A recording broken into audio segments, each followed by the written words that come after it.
Okay. Now we're going to share.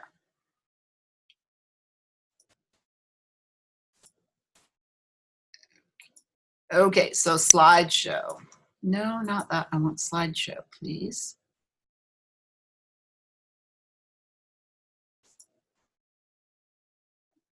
Okay, so let me move you over here. Okay, so let's go back to the start. Okay, so here we are. So let's talk about first the class, what we're trying to do with this thing. We're going to do a quick overview of BCA, and it's kind of an integration of 3 different fields. One is economics, one is finance, and one is accounting. So kind of the first slide really looks at an overview of what economics is. So when you're looking at economics, basically what you're doing is you're looking at how resources are used to generate well-being. One of the big questions we have when we're using resources is, do we use it now or do we save it till later? And this is the crux of the issue with sustainability. Do you use it now or do you save it till later? And if we were really going to define sustainability, one of the definitions that you often hear is we're not going to make the people in the future worse off than the people are now. So there's some idea that right in here that this kind of thing becomes equal, and this then as a result is equal, that future well-being will be equal to present well-being. If we were sustainable, that's what we'd like to have. And you can imagine how difficult that is. So as we grapple with the idea that we want to be sustainable, we're constantly going to be having to make decisions, not only about how we want our well-being to look, but also how we use our resources. And we're going to constantly be shaping things, because not only are we adapting to trying to be more sustainable, we're also adapting to other conditions in the world that change. So this is really the starting point, is this idea that we're making these decisions. So I don't know how I get this to advance. Okay, so if we're going to use it now, the idea is that we can generate 2 types of things, and goods and services are different than resources, because goods and services we use up to generate well-being. They are gone by the time we're done using them. So we can get market goods and services or non-market goods and services. And the reality is, if you look around the world and you look at the US, most economic systems, the primary source of actually figuring out who gets what goods and services are market systems. The reason why that is because they tend to be the most effective. I'm not saying they're great. Whenever you decide who's going to get what, there's always going to be someone who's not going to get what they want. We have unlimited wants and we have limited resources. We can't always get what we want. So as soon as you have that problem, you have to allocate. You have to decide who's going to get what and who's going to get how much of it and what are we going to produce. That's what economic systems decide. What are we going to produce? Who's going to get it?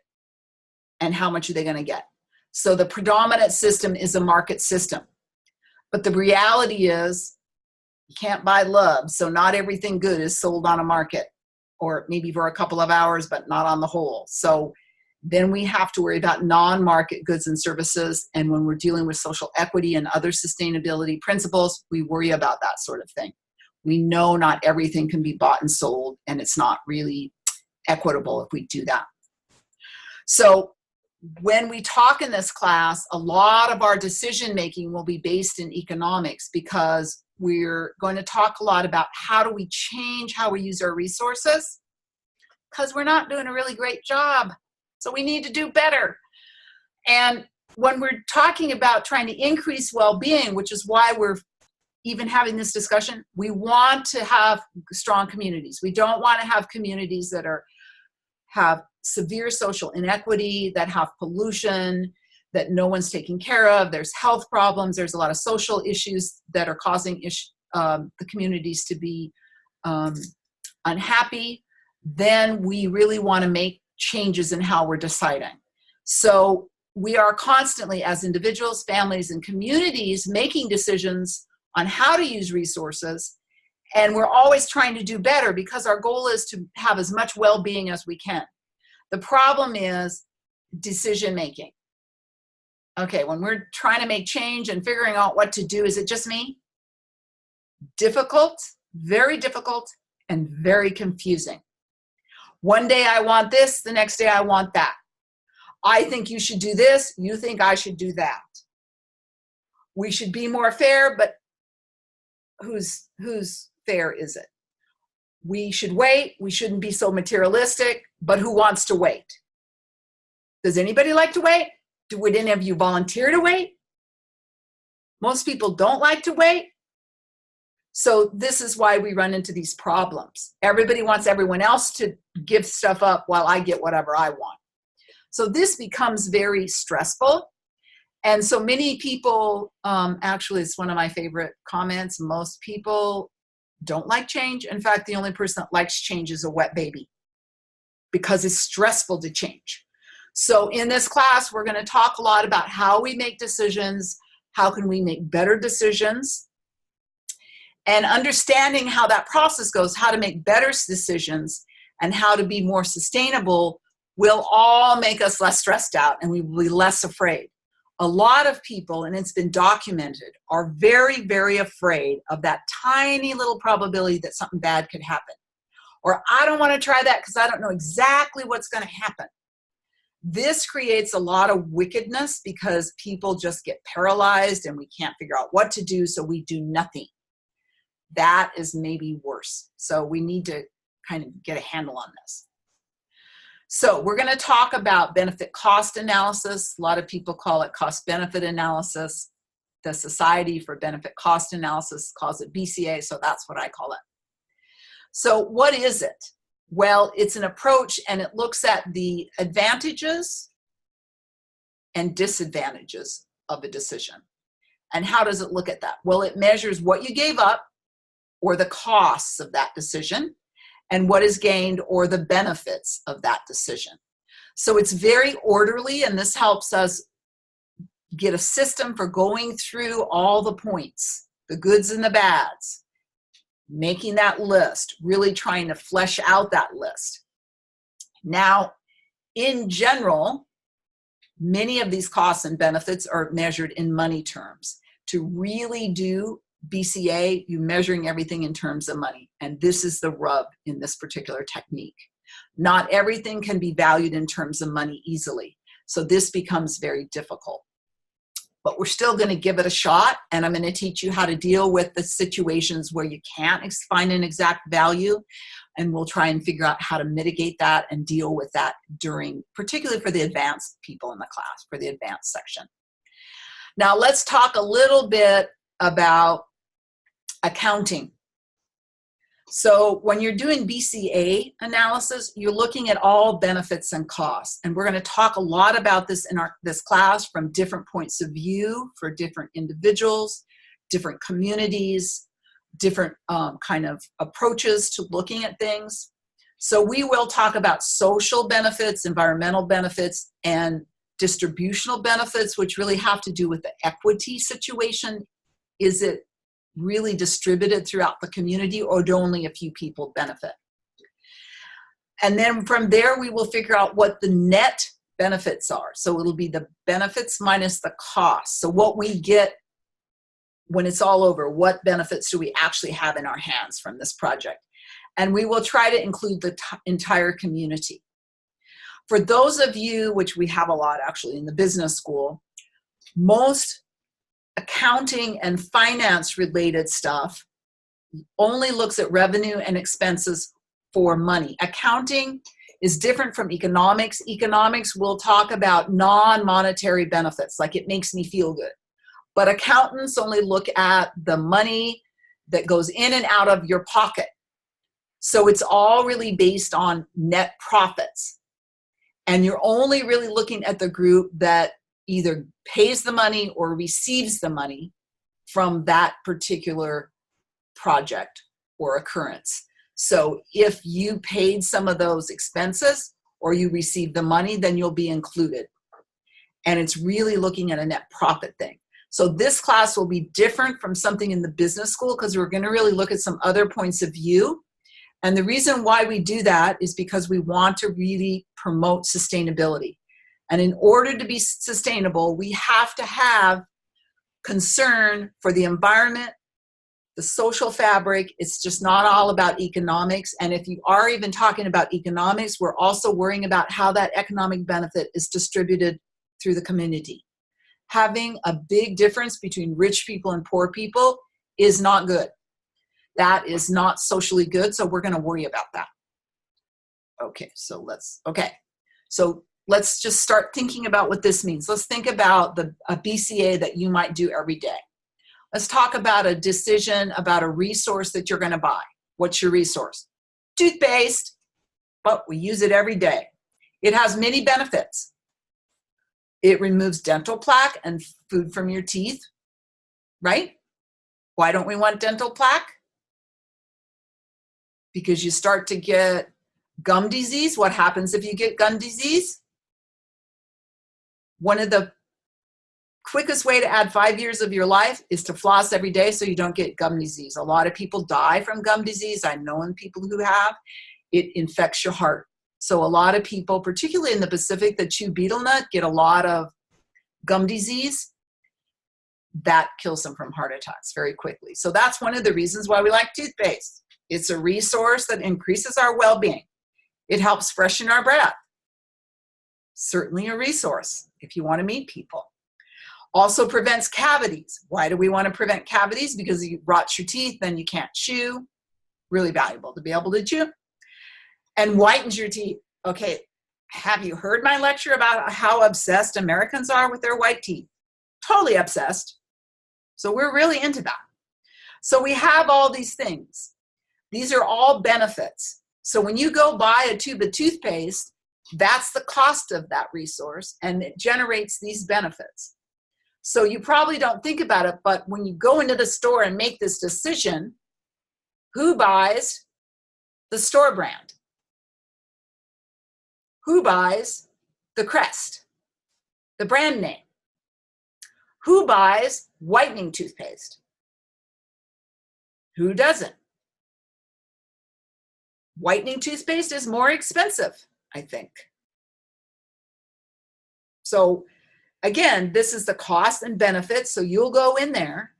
I think Oprah, I read somewhere, buys a $28 tube of toothpaste because she loves the whitening.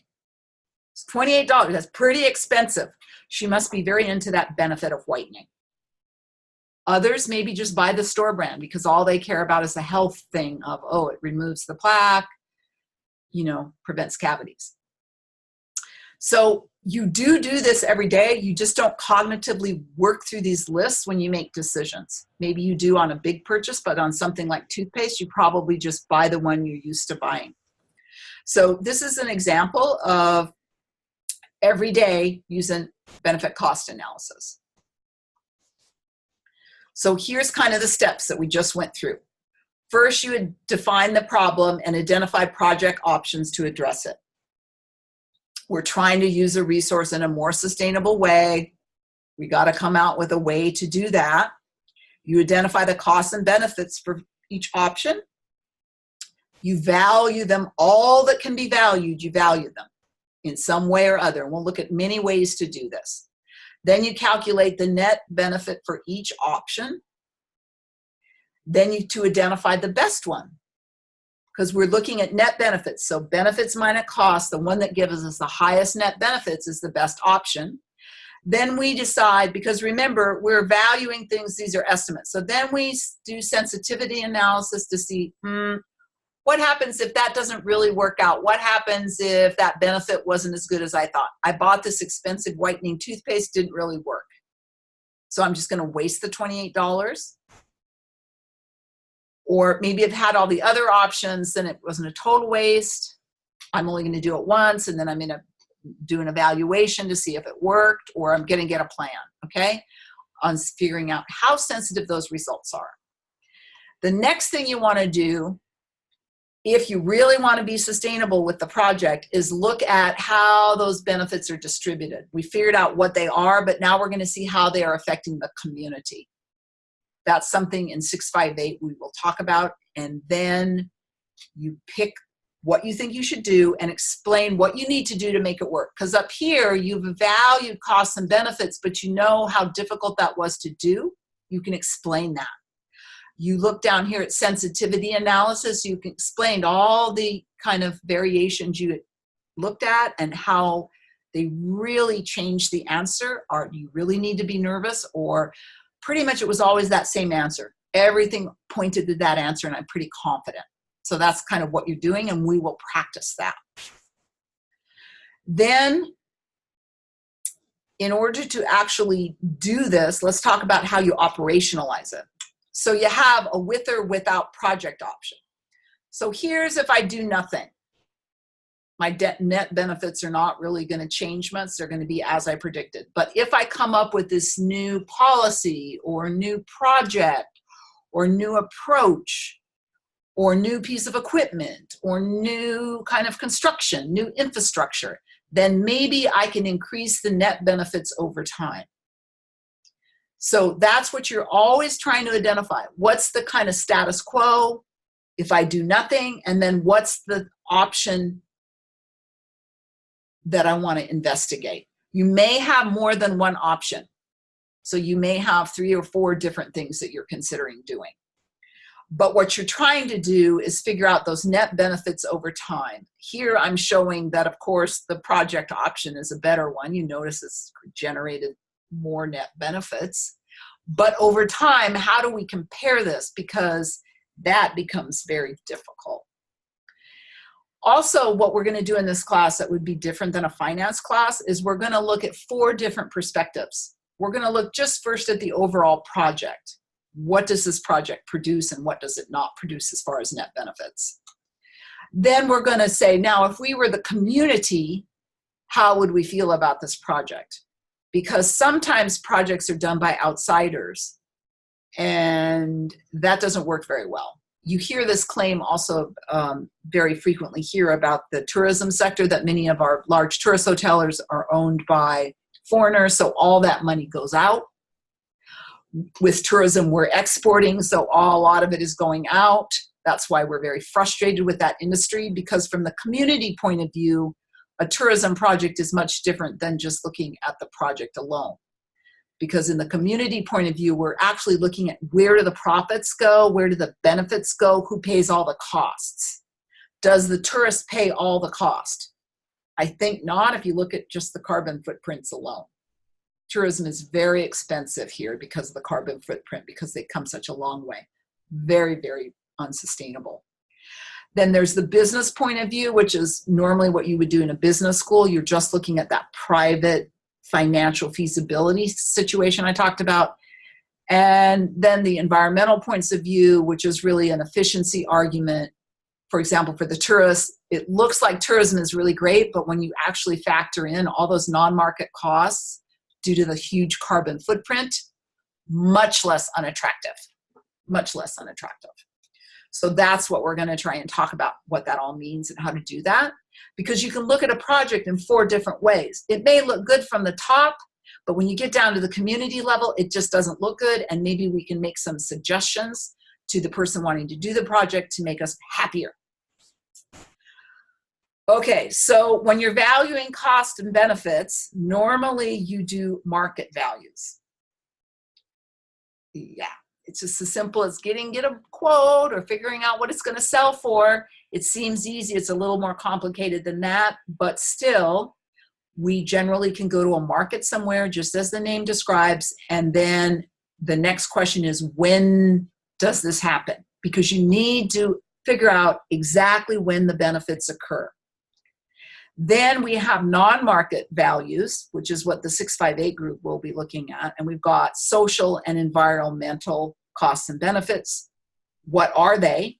They're difficult to value sometimes. And when do they occur? maybe even worse. Let me just say, environmental costs sometimes takes 20, 30 years to show up. Remember DDT? We almost lost all of our condors. We used DDT for 25 years before we realized it was killing birds. They couldn't reproduce because the eggs would get crushed in the nest. A lot of these environmental problems in this college, even Agent Orange was tested by the College of Trop Ag on Kauai, and everybody who worked on those projects was dead of cancer by the 70s. It's still over in Vietnam. It was useful at the time, but it had a huge environmental cost and a social cost for everyone who worked on it. Social costs the same way. For example, Title IX, the mother of Title IX, Patsy Mink, was from Hawaii. It is fairness for women, that women will do better. They will not marry young, not have babies when they're in their teens, not be abused by spouses or significant others if they have an opportunity to be part of sports. So that was shown, that's a social cost if you don't allow them. So we have Title IX, and now we allow women in sports. There are some other costs of allowing women in sports, which is we don't like to see women's teams. We all go to watch the men's basketball and football teams, but we don't go and watch the women. So that's unfortunate, but even then, even if we're not watching, those women that participate in that sport have the same benefits than the men. So what are the benefits and when do they occur? Sometimes with social and environmental benefits, it takes a long time to figure out what they are, and the costs are the same way. Very difficult to figure out, and they're very long time frames that they're covering. So this makes it very difficult. So again, once we get this, we're trying to put it in its year, and this is how you lay these things out. This is why we're using Excel. You notice it's laid out just like an Excel spreadsheet. So you have a little box here that has total costs, and you may have all those factors that contribute to total cost somewhere else in your spreadsheet. You'll have all your total benefits, and you'll get the net benefit. And we'll start with year 0. So that would be now. 1 year from now, 2 years from now, 3 years from now. This one goes out to 10 years. You can go out to infinity, not beyond, but to infinity. So you can actually get these things to go out to infinity, because there are some things that you do that may last forever. If you take care of your land, if you take care of your water, some of those impacts will last forever. So you want to get that pegged to its year, and that's where you start. And I would point out here that these are always running with this horizontal time frame or time layout. So you're always going this way, and it's very helpful when you put 0, 1, 2, 3, because it helps you keep yourself organized in the when. And then here is the what? Total cost. You may have another section where you outline that. Total benefit, another section. So we can keep track of what we're doing, because that's the one thing that's difficult, is keeping track of all these numbers. And you make one mistake, messes up the whole thing. So this is then translating into this spreadsheet.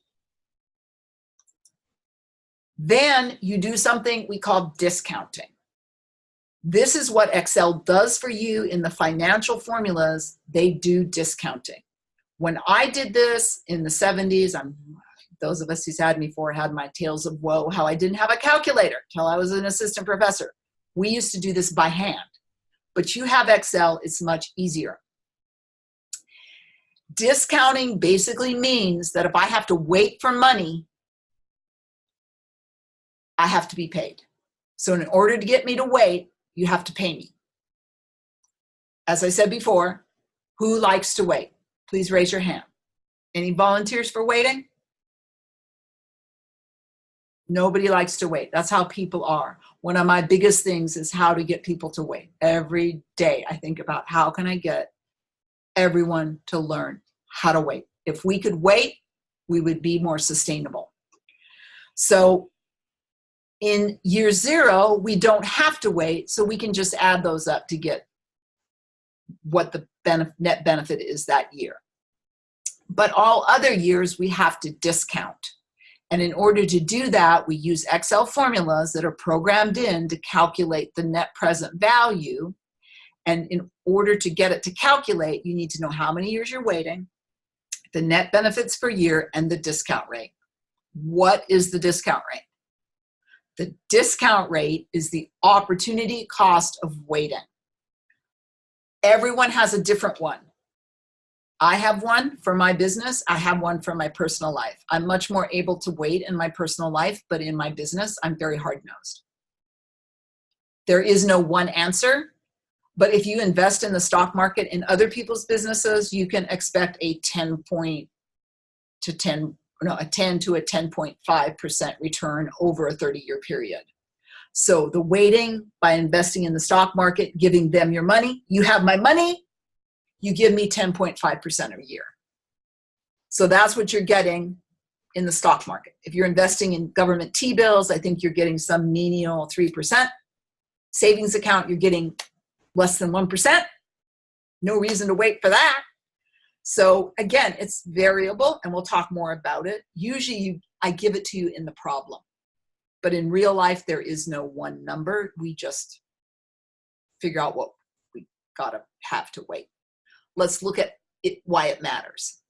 So if the interest rate is 4%, that means, or the discount rate, costs me 4% a year to get me to wait. So that tells me at 4% a year, if I take $100 and I wait 20 years, and the cost of waiting at 4%, that $20 is only worth $50 now. If I got to wait 20 years for it and the cost of waiting is 4%, that same $100 is only worth $50 today if I got to wait 20 years for it.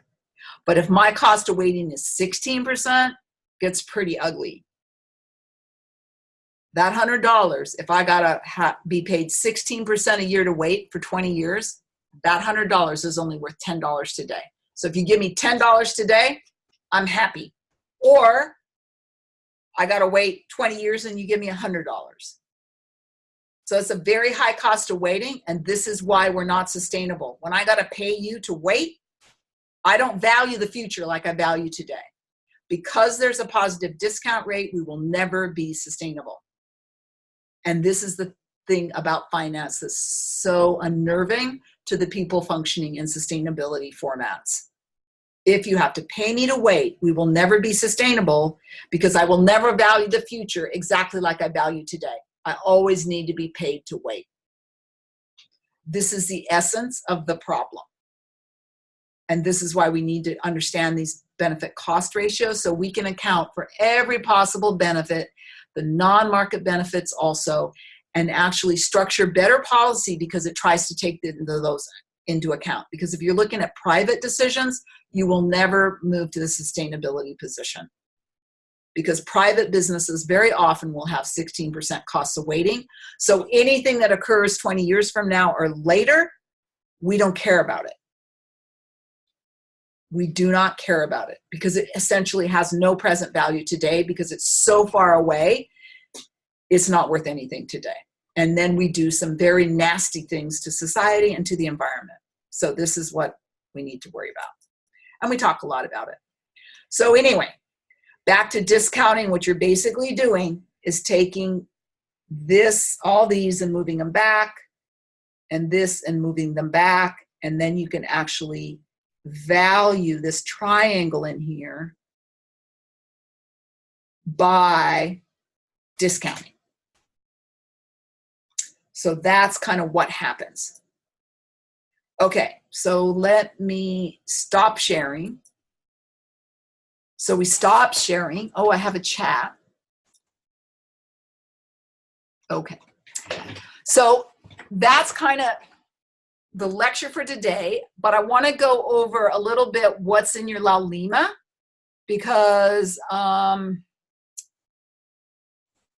people sometimes ask me these questions and I start to get very, very concerned that no one knows what's going on. So I'm going to go into my La Lima account so we can look at this thing. Let me just bring it up.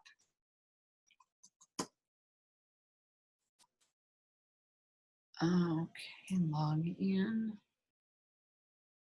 So I'm going to log into our site. Maybe. Okay, so I'm going to share.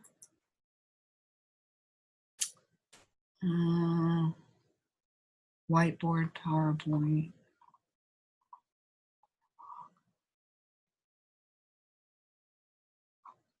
Google Chrome.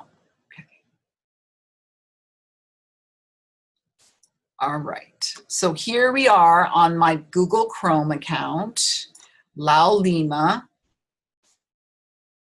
So you can see what we're doing. So here we have what the 358, I compressed both of them to be NREM 358, Sustainability 358. So you guys can be with your class all as one. So here's the resources section. So if you go under the resources, here is the assignment folder. So it has all the assignments and the homeworks are in there. Here's the audio files. I think these are MP3s that are recording of the narrated PowerPoints because I used to pull them off so people could make podcasts out of them.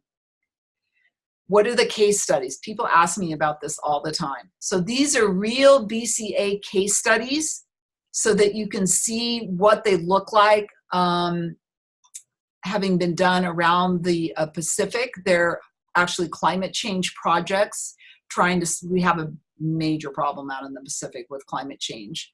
And I will also upload because I thought I did, but I guess I didn't, I'll upload a cat, the famous kitty in the crosshair study I did that was published, which was the BCA of trap, neuter, release, and trap and euthanize as 2 management options for feral cats. So you can see and it was published in Conservation Biology, which is a pretty good journal. So you can see what an article that I did looks like. So these are up here so you can look at them. And the reason why I want you to look at them is so you can get a feel for what you're doing. They'll have different approaches for different types of things. And they're all actually environmental projects really aimed at helping combat global climate change, which is a major problem in the Pacific, as we all know.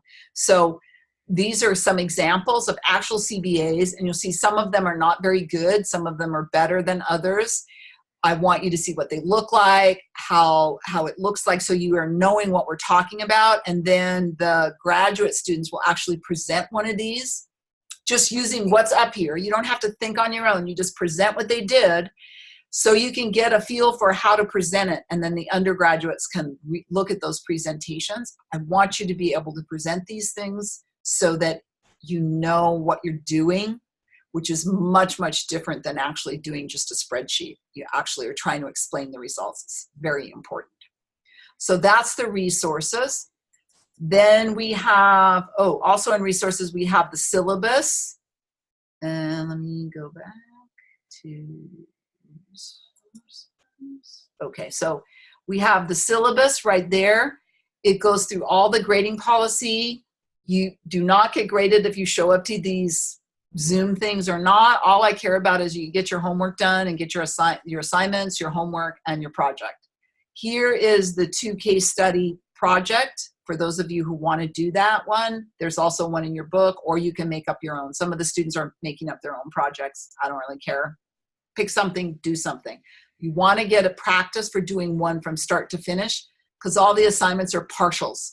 So I want you to have one from start to finish. BCA overview was written by me, and it's geared specifically to helping you do your homework problems. The homework problems are linked with that. The assignments are from the book. If you go to the book, you look at the problem that I've assigned, you should be able to find something in the book that explains to you exactly how to do it, and you just use different numbers. If you don't know what you're doing, ask me immediately. Also, I have something called the frequently asked questions. If you can't figure it out, look at the frequently asked questions. It will give you a page number often, direct you right to where it has the answer. Very useful, but you have to be able to read. These Zoom seminars are all from last year. what it is you open them up, you open up this webinar, and I'm going to do ours exactly the same. You'll have an audio file, and you'll have a PowerPoint, and you'll have a playback, but you won't actually have a full integrated video. So if you play the audio and the playback, this should be the webinar, this should be the audio, or you can look at the PowerPoint and listen to the audio. Either way, it's just, that's how it comes to me. 3 different files. That's what happens, unfortunately, but that's what it happens. But if you do want the whole video in one package, I can file drop it. So that's resources. Webinars. These are all my webinar files. I don't know what will help you, but sometimes like chapter 5 help, sometimes it will help you. So I've loaded them up there. This is every file I have. And so there's the homework problems and there's the assignments. So you should be ready to start rocking and rolling. Again, when you put something in, you put it in the Dropbox. You go on the Dropbox, there's everybody's Dropbox. You load into your Dropbox and tell me when you've loaded it, because I don't know when you've loaded it. When you've loaded it, I try to grade it immediately, and I put extensive notes on there, like very specific. This is wrong right here, try this. And the reason, and you can load up Excel files, that's fine. You don't have to do it in Word. It's better if you load up the Excel file, I will find your mistake. You can put a text block into the Excel file if you want to answer a question. I think chapter 1 is probably the only one that you don't need to use Excel on because it's so straightforward. So that's how that works. You just load it up, you get in here, you action, upload files, and then tell me it's there. And then when I correct it, I'll tell you I've returned it. It will have a grade on there between 0 and 10. 10 is the highest you can get, and it will say, okay, this is the grade I would give you if you don't do corrections. If you do corrections, this is what you'll end up with. Some of you have such a hard time that I have to give you so much help that you can't get a 10, but you can almost always get a 9 because you just don't get it. And I'll only do that once. I'll send it back to you, then you can resubmit it one more time. However, if you want to just email me and say, this is what I'm doing, is this partial answer right? I will give you that as a freebie. Or if you say, I don't know where to start, email me and I'll send you back some help. Don't sit there and do nothing. Always email me. If you are so panicked, you don't know what you're doing, email me. Excuse me, this class is hard to get started, so that's why I'm going through this. So that's your Dropbox. The turn-in dates are not set in stone. You can miss them, but if you miss too many, I'll start following you around because you're getting behind. What you're doing is you're not doing the work and you're telling yourself, oh, I'll do it later. If you do a little every week, you can get through this. If you just do these assignments, as soon as I hand them back to you, the corrections, you can get through this very easily because I'm very clear in my instructions. Okay. So anyone has questions about this? Okay. So we're going to stop that sharing. And I think, okay, so last thing is I'm trying to shoot for no more than 45 minutes on these webinars. I mean, this is going to get horribly boring listening to me yak, yak, yak, yak, yak. Because no one else is here, right? It's all just a bunch of names across my screen and me. So I know it's boring, so I really am going to try to end these after 45 minutes. Sometimes we'll go longer if you have a problem. We can also have you share your screens if you have something. We can meet on Zoom outside of class. We can meet on Skype. We can meet in my office. And I can give personal lectures in the building if we want to have an in-person lecture. Some people like that. I'm totally happy to do that. We just need to come up with a time. No one gave me times they weren't available, so I just picked times. So if this isn't working for you, figure out what will work for you and tell me what it is. And let's try and make it happen. You can also hooey up. I want you to each person to turn in their own homework and assignments. But if you want to work together, sometimes it does work out, I think, to work together. So you can do that if you want. You can also email each other on the email tool. If you go to email and you go to roles, you can email individual students. You can email the group of students if you want to get together and have a study group with your email tool. That totally works. If you want to meet separately, or if you want to come in as a group, I can deal with you as a group. I have had that happen. Any way you want it, we just need to make it happen. Because once you do this enough times, you will know what you're doing. It's a matter of repetition and practice. So tomorrow's lecture is going to be mostly on setting these up on Excel. Also, please, the first chapter of the book is very confusing. The way they do it, I've never been able, honestly, to figure out what they're talking about. So I do it the way I explain in the BCA overview. It's very systematic, and I have a set way that I figure out how we look at these 4 different points of view. We start with the project point of view, and we alter it to get the different community points of view, the efficiency point of view, and the private point of view. We alter those. The way the book does it, I have never been able to figure it out. And every time my students try and use it, they get messed up. And for some reason, when people start reading this book, they want to start at chapter 1. We do chapter 2 and 3 for a reason first. Then we go back to chapter 1. And if you use my method to do this, chapter 1 is so easy because it's very systematic. I am trying to make this as easy and as straightforward as possible, because at the end of the day, I think it's pretty straightforward. What's hard about this is navigating all these different points of view on what's a cost and what's a benefit, and how do we actually value all these things as a group. Because at the end of the day, we're all in this together in this world, and we have to somehow manage ourselves, and that's really what causes the problem. So that is really what I think the challenge is in benefit cost analysis. Filling out spreadsheets, I think, is not that horrible. I think it's just a matter of figuring out how to do it. And it's a very good skill to have. So there we are. We're at 3:45. Does anyone have questions? Yeah, quick question. I missed it. You were saying you had some papers that you wrote, particularly on the cat. I missed where that was. Yes, I'm going to upload it. I thought it was in the resource file, but I'll upload it. Okay, thank you.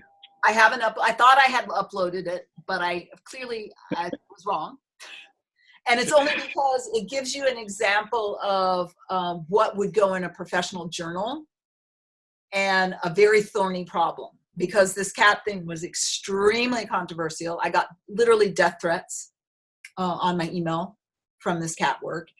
And I still get some grief about this cat work because it's a very controversial topic.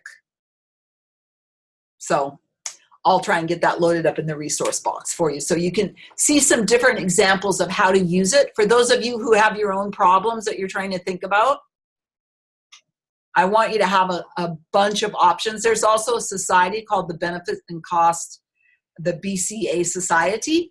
And they actually have meetings, and they use it a lot for social problems, how to really document that if we would spend money on social problems before they get really bad, then we would save money later, because people would be healthier and happier, and we would have to do less negative policing and controlling after the fact. So it's all in the study of preventative action. Anybody else have a question? Okay, so we're gonna end the meeting, and then I will try and upload. I'll do another one of those little folders, and it's always will be dated by the day of the event. So today's will be the 5/21/19. I'll upload the audio files, the exact PowerPoint that I used, so that you have every resource available that you can think of. And if you need any more, let me know. Okay, everybody. Bye.